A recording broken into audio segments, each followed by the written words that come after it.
같은 우리 대한민국 안에서도 집값이 어디는 또 많이 오르기도 하고 어디는 또 좀 덜 오르기도 하고 도대체 집값을 결정하는 요소가 뭔지 요소로는 이제 인구와 소득이 참 중요하죠. 그런데 인구와 소득이 그렇게 급격하게 변하지는 않다 보니까 마치 지각이 움직이는 것처럼 우리가 평상시에는 그렇게 크게 이 변화를 잘 못 느낀다. 하지만 이제 이게 크게 변할 경우는 마치 지진이 난 것처럼 우리가 크게 느끼게 되는데 그게 바로 예시를 들면은 우리나라에서 인구 소득이 크게 변했던 때가 IMF 때 그때 소득이 갑자기 크게 내려가는 상황에 되다 보니까 집값도 그때 너무나 크게 마치 지진이 난 것처럼 크게 움직였죠. 하지만 그런 경우는 굉장히 좀 이제 드문 일이다 보니까 그러면 인구와 소득이란 거는 그냥 좀 어느 정도는 안정된 지표라고 봤을 때 결국은 금리와 공급 우리가 직접 많이 체감하게 되는 그런 요소라고 좀 생각을 합니다. 금리하고 공급에 대해서 말씀을 해주셨는데 그럼 일단 금리 먼저 한번 보도록 하겠습니다. 그럼 이전 정부에서는 그 금리가 어땠고 그에 따라서 그럼 집값이 어땠는지 이걸 먼저 한번 살펴볼 필요가 있을 것 같아요. 2014년부터는 이제 서울의 집값이 오르기 시작했다라고 말씀을 드렸는데 당시에 이제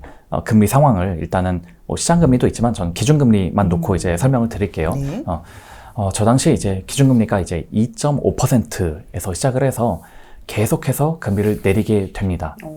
계속 내리죠. 한 2017년 때까지는 한 2.5에서 1.25%까지 금리를 계속 내려요. 그러네요. 금리를 계속 내리니까 서울의 주요 지역 아파트들이 거의 2배 가까이로 쭉 오르네요. 한 2014년도 이후부터는 한 2배 가까이로 이렇게 오르게 됩니다. 그런데 이제 경제 상황이 좀 더 좋아지고 하다 보니까 금리를 아주 천천히 2번 올린 적이 있거든요. 이게 이제 2018년에서 2019년 초 요때인데 천천히 2번 올리게 되니까 한 2번째 올린 시기쯤에는 거래 절벽과 함께 일부는 이제 못 버틴 분들이 이전보다 좀 더 싼 가격에 그러네요. 던져서 잠시 이렇게 침체가 찾아온 적이 있습니다. 그래서 제 생각에는 사실 만약에 이때 금리가 이 수준을 그대로 계속 유지했거나 만약에 더 올랐다면 이때부터 아마 침체가 좀 더 길어지지 않았을까 싶은데 당시 이제 경제가 어렵고 또 미국도 금리를 막 낮추니까 우리도 이제 낮춰도 되겠다라고 해서 금리를 다시 1.75%부터 쭉 내리기 시작하니까 특히 이 시기에는 코로나 때문에 맞아요. 거의 제로 금리인 0.5까지 확 끌어내리게 되죠. 그랬더니 이 짧은 침체를 딛고 집값이 다시 우상향하게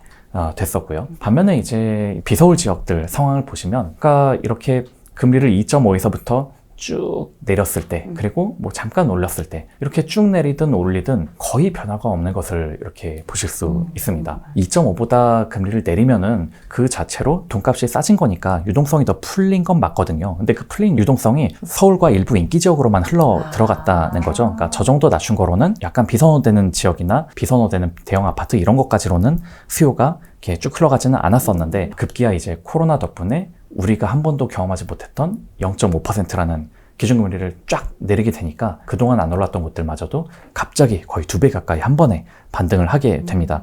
물론 여기에는 이제 우리가 가보지 않았던 최저금리로 내렸었다는 것도 주요했고 서울 수도권은 뭔가 좀 이제 수요 억제책을 좀 이제 쓰다 보니까 네네네. 유동성이 맞아요. 급격히 풀리는 와중에 서울 수도권은 수요 억제로 약간 막히니까 어찌 보면 그만큼 더 지방으로 더 쉽게 흘러갔다고 규제가 또 좀 볼 수 덜한? 있겠죠. 그렇게 해서 사실 이렇게 금리와 집값이 상당히 유의한 상관관계를 좀 보이고 있죠. 근데 금리가 높았을 때도 가격이 오른 적도 있지 않나요? 그게 이제 그 노무현 정부 시기에 그때는 금리를 3%대에서 이렇게 4% 뭐 이렇게 좀 계속 올릴 때 요 시기에 이제 서울 수도권 같은 경우는 집값이 굉장히 많이 네. 올랐었죠. 근데 그거는 이제 당시에 경기가 너무 좋아서 성장률도 굉장히 높고 경기가 좋다 보니까 그 수요가 이제 확대되면서 인플레이션이 났었거든요. 경기를 좀 진작시키기 위한 금리 인상이었다고 보시면 될 것 같아요. 우리가 흔히 보면 금리가 오른다는 건 이자 비용이 올라간다는 건데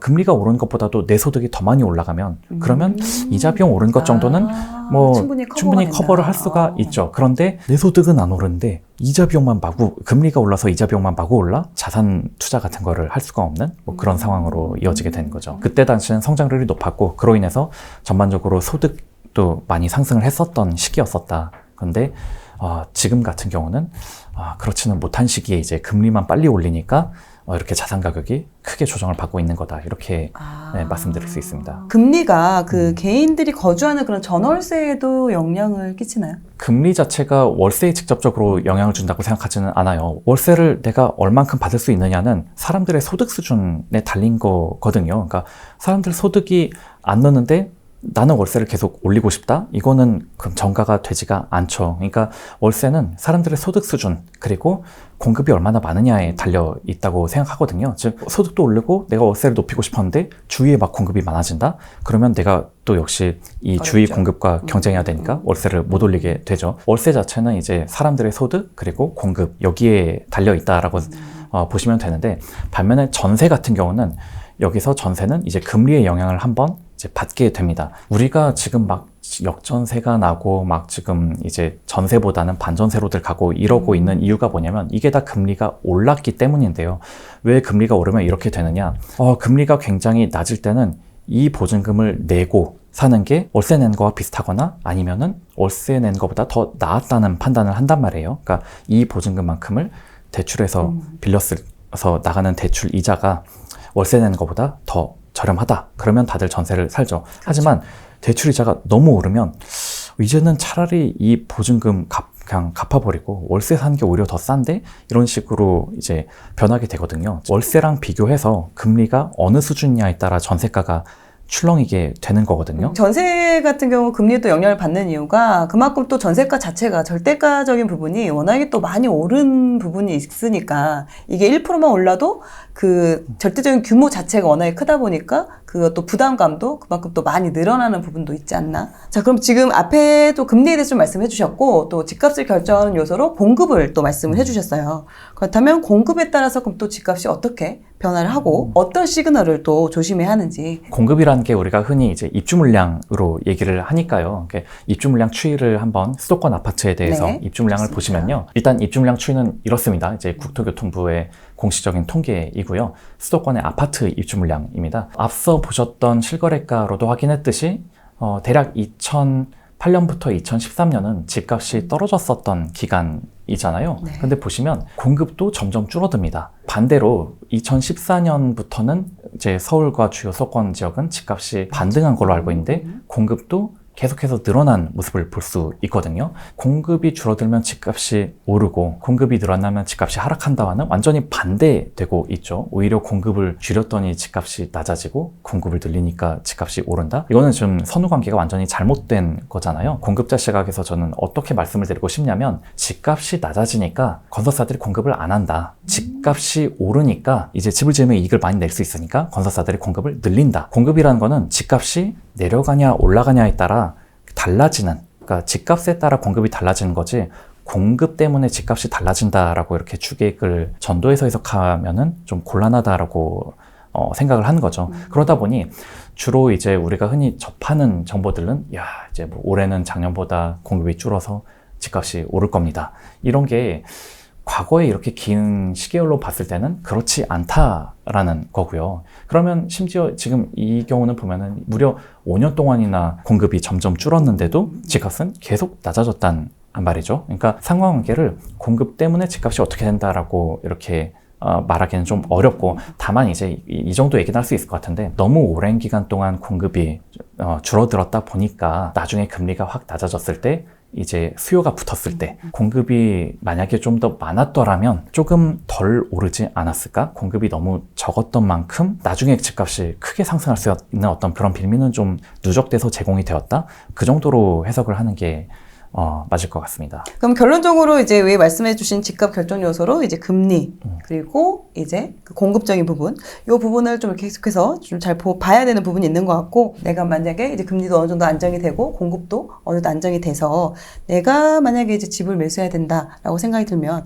지금 오늘부터 바로 할 수 있는 게 있다면 어떤 게 있을까요? 오늘 쭉 말씀드렸던 사항을 좀 하나로 압축을 해보면은 데이터는 좀 길게 봐야 한다라는 거죠. 그냥 1년, 한 달, 처음에 일부에서 말씀 주셨듯이 뭐 이제 그런 주택 매매 가격 지수가 뭐 지난달보다 어쩌고 뭐 몇 달째 어쩌고 이런 것들은 이제 이렇게 앞날을 이렇게 예측하는데 그렇게 큰 도움이 되는 것도 아니고, 그리고 뭐 공급이 줄면 집값이 오른다, 혹은 금리가 내리면 집값이 오른다, 뭐 이런 것들도 결국은 이렇게 긴 시계열로 봐야 이제 의미를 찾지, 이렇게 단 한 번, 뭐 금리 한 번 낮아지면 뭐 이제부터 집값 오를 일만 남았다, 혹은 뭐 공급이 줄어들면 아 공급 부족으로 이제 집값 오를 거다, 이런 식으로 어떤 단식 판단을 그때그때의 통계만 가지고 하면은 안 된다라는 겁니다. 기사들은 이제 짧다 보니까 항상 최근의 통계만 이렇게 나열하고 보여주고 그 최근의 통계만 해석한 경우가 많거든요. 하지만 부동산이란 거는 정말 긴 사이클로 움직이는 거라서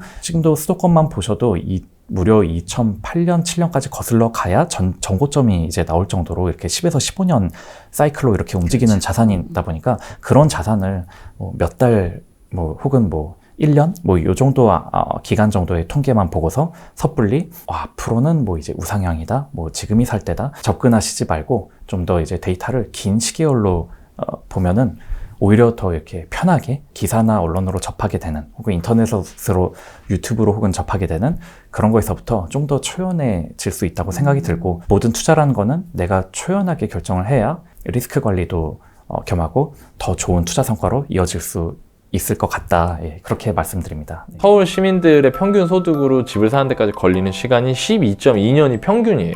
요 평균보다 요 아래쪽에 이렇게 움푹 패여 있는 데 있죠. 요 시기가 집값이 진짜 쌌던 시기라는 거죠. 여기까지 따라오셨으면 이제부터 하나 중요한 게 있어요. 그게 뭐냐? 뿅!